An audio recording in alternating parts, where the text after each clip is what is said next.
Assalamualaikum warahmatullahi wabarakatuh. Waalaikumsalam warahmatullahi wabarakatuh. Selamat berjumpa lagi dengan kami. Saya Abdillah Sani dari Balai Besar Pendidikan dan Pelatihan Ekspor Indonesia, Kementerian Perdagangan. Kali ini kita akan berbincang tentang bagaimana cara kita menetapkan dan memperhitungkan suatu harga produk agar bisa diterima di pasar internasional, bisa kompetitif, dan juga bisa menjangkau para konsumen. Bersama saya sudah ada Pak Caleg Supriyatno. Selamat datang Pak Caleg. Selamat datang, Ya. selamat. Pak Caleg ini nanti akan menguraikan tentang bagaimana kiat-kiat yang seharusnya kita pakai dalam rangka menetapkan harga ekspor yang sebaik-baiknya. Oke, kita bicara kalkulasi harga, ya. Kalkulasi harga ekspor kita bagi dua kelompok besar, kalkulasi produk dan kalkulasi ekspor. Nah, untuk kalkulasi produk itu yang paling kita tekankan adalah efisiensi. Efisiensi yang kita bisa ambil adalah dari penggunaan fasilitas di industri yang sangat sesuai dengan produk itu sendiri. Jadi kalau fasilitasnya besar, memakainya hanya 30% dari fasilitas, artinya yang dihitung hanya 30%. Yang kedua, efisiensi di bidang rendemen. Jadi kita harus tahu persis rendemen produk bahan yang kita pakai, sehingga efisien di dalam pemakaian bahan baku. Itu untuk produk, itu yang kami tekankan. Kemudian yang kedua adalah kalkulasi ekspor. Kalkulasi ekspor dipengaruhi oleh Incoterm. Incoterm 2020 itu perbaikan dari Incoterm 2010. Ya. Itu yang menentukan di mana kita menyerahkan barang. Salah satu yang pertama adalah export. Export itu sebetulnya sebelum ekspor sih, tetapi dalam Incoterm sudah masuk sebagai standar ekspor. Export adalah penyerahan barangnya di gudang. Jadi pembeli mengambil sendiri di gudang, jadi biaya-biaya semua ditanggung oleh pembeli. Pemilik barang hanya menyerahkan di gudang dan menaikkan ke alat transportasi yang dibawa sendiri oleh pembeli. Yang kedua yang paling banyak dipakai adalah FOB, free on board. Free on board artinya kita menjual, menyerahkan barang di atas kapal di pelabuhan kita. Jadi kita menanggung biaya dari gudang, transportasi dari gudang sampai pelabuhan, dan biaya-biaya masuk ke dalam barang ke kapal, baik itu customnya atau pajak bea cukainya maupun administrasi di kapal yang lain, ya. Jadi itu tanggung jawab oleh eksportir. Setelah itu berikutnya sampai barang di negara tujuan ditanggung oleh importir. Kemudian yang paling banyak lagi dipakai, sebenarnya istilahnya cukup banyak ya, tapi yang paling banyak dipakai setelah FOB adalah CNF atau CFR. Itu adalah penyerahan barang dilakukan di pelabuhan tujuan ekspor. Pelabuhan tujuan ekspor ya itu tanggung jawabnya dari eksportir adalah sampai biaya freight. Sampai biaya freight. Ya. Kemudian istilah yang paling banyak dipakai yang berikutnya adalah CIF. CIF termasuk asuransi. Biaya asuransi ditanggung oleh eksportir. Sehingga CIF adalah CNF atau CFR ditambah asuransi. Ya, itu menjadi biaya CIF. Ya. Kemudian selain ini memang ada pengaruh sangat besar di dalam harga. Jadi hanya produk saja atau termasuk biaya transportasinya atau freight, ya. Freight bisa menggunakan sea atau menggunakan ocean freight, bisa menggunakan udara dan juga bisa menggunakan darat, di mana negara bisa berbatasan dengan negara lain yang ada di darat. Ya. Kalau dari Indonesia itu bisa ke Sarawak, bisa ke Timor Leste, bisa ke Papua Nugini. Itu yang mempengaruhi harga. Ya. Kemudian selain itu di dalam harga ini banyak sekali biaya. Biaya dibagi dua, yang berbentuk nominal dan berbentuk persentase.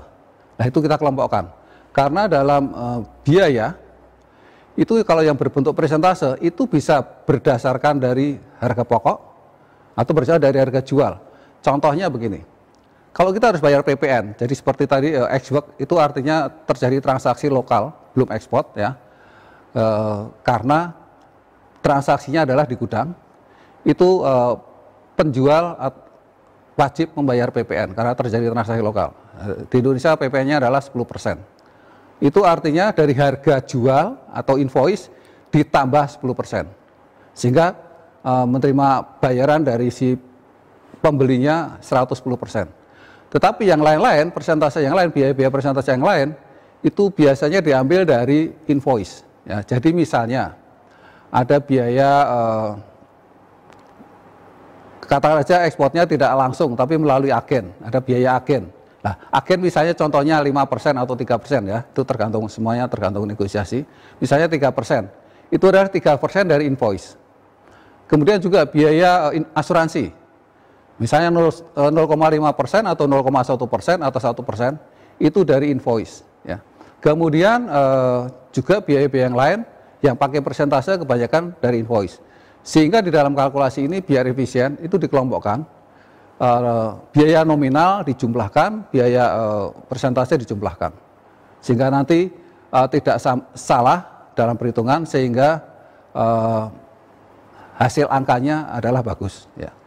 Itu yang perlu diperhatikan di dalam kalkulasi untuk ekspor ya. Kemudian di dalam kalkulasi ekspor itu juga ada pengaruh dengan transportasi atau alatnya. Ya, kita istilahnya kemasan ya. Kalau dalam ekspor ini kita mengistilahkan ada 3 jenis kemasan, kemasan primer, sekunder, dan tersier. Kemasan primer adalah kemasan produk yang langsung berhubungan dengan produk itu sendiri. Dengan kemasan sekunder adalah kemasan untuk pengumpul. Sehingga dari kemasan primer tadi dikumpulkan di satu wadah, umumnya adalah dus ya, misalnya seperti aqua dalam botol atau aqua dalam gelas dimasukkan dalam dus ya. Nah, itu disebut, dusnya ini disebut kemasan sekunder. Kemasan sekunder adalah kemasan untuk penumpukan. Jadi dengan ini bisa ditumpuk di gudang, bisa ditumpuk di toko, bisa ditumpuk dimanapun, termasuk nanti masuk ke kemasan yang tersier. Kemasan tersier adalah kemasan transportasi. Nah, ini yang biasa kita sebut kontainer. Ya, jadi kita mikirnya kemasan tersier, kemasan transportasi adalah kontainer. Baik, para pejuang ekspor, sepertinya kita juga perlu ya untuk tahu apa sih kasus-kasus yang pernah terjadi dalam hal perhitungan harga jual ekspor ini. Jangan sampai nanti para pejuang ekspor juga mengalami hal seperti itu. Makanya saya pengen tanya nih, bagaimana Pak Kalek bisa menguraikan masalah tersebut, kasus yang pernah terjadi dan harus diwanti-wanti oleh para pejuang ekspor jangan sampai mengalami itu. Oh, jadi begini Pak Sani ya, beberapa kasus terjadi dalam hal kalkulasi harga. Pertama misalnya seperti tadi saya jelaskan, di suatu pabrik punya 100 mesin, tapi ternyata order itu hanya menggunakan 10 mesin sudah selesai, sehingga tidak perlu 100 mesin itu penyusutannya dibebankan ke si produk itu. Kalau di produk tersebut ya pasti harganya tinggi banget. Nah, sehingga saya pernah ngalami pameran di Amerika, ternyata harga saya tinggi banget dibanding punya Taiwan. Padahal itemnya kira-kira mirip ya. Itu perlu diperhatikan. Yang satu, yang kedua, incoterm tadi harus diperhatikan, jangan sampai ya ternyata itu nggak saya masukkan, lupa atau setahu saya cuma ini. Ya. Yang ketiga, juga seringkali orang tidak membebankan hal-hal yang lain, terutama misalnya begini, produk elektronik saja kadang-kadang ada gagal, sehingga ada garansi. Nah, kita produk apapun, baik itu produk furniture, produk pertanian, itu juga mungkin suatu ketika ada kegagalan dalam ekspor. Ya. Sehingga itu perlu ada cost yang ditambahkan di sana. Sehingga kalau terjadi ada masalah, katakan saja kasarnya klaim, itu ada dana pengcovernya. Tapi kalau itu semua dihilangkan, semua tiba-tiba kita nekan harga, semua akhirnya kita bisa bersaing harga, tetapi dalam kelaksananya rugi. Itu bukan bisnis lah, sayang gitu. Nah, ini hal-hal seperti ini memang kami terangkan detail di PPI, sehingga langkah-langkahnya seperti apa, kiat-kiatnya seperti apa, sehingga ini tadi baru 3 contoh. Sebenarnya masih ada beberapa contoh yang lain yang seringkali menjebak eksportir, terutama sistem pembayaran. Itu seringkali ya. Orang percaya yakin bayarnya baik, tanpa diprotek bagaimana cara pembayarannya, ya akhirnya setelah kirim barang nggak dibayar. Itu sayang sekali. Itu yang perlu kami tekankan berkali-kali kepada para peserta pelatihan DPP ini agar untuk menjadi eksportir yang betul, yang tidak kecewa dan berkembang terus. Itu harapan saya sebagai salah satu fasilitator DPP ini. Para pejuang ekspor, demikian tadi kita sudah mendengarkan uraian yang cukup panjang dari Bapak Caleg Supriyatno. Terima kasih Pak Caleg.